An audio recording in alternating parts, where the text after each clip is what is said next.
What is up, guys? We are finally back with the avalanche for part 3 or part 2 or whatever part it is. I definitely know it's not no part 1.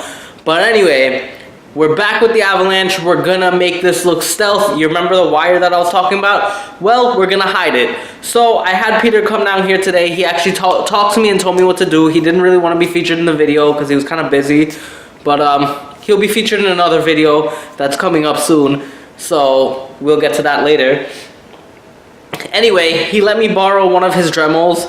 So all he basically told me to do was just drill another hole towards the end, Dremel out the hole, snake the wire towards that end, and then he'll give me some fiberglass and he'll show me how to fiberglass back the tailgate, and then we'll paint it back. And it's gonna look awesome. So stick to it, guys. Let's get started.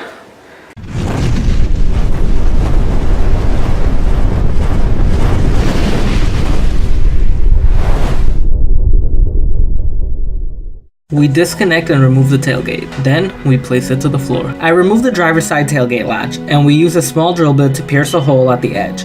Make sure you wear gloves, mask, and goggles. Fiberglass is nasty stuff that you don't want in your lungs. Vacuum all the dust to have a clean area. Use a coat hanger to help snake the wire through. Now, we snake the wire completely through. Use a loom protector and snake the exposed wire through. Also, use electrical tape to close the loom protector up.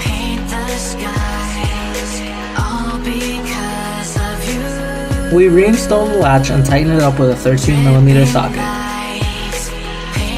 Finally, we reinstall the tailgate and check to make sure no wires are pinching.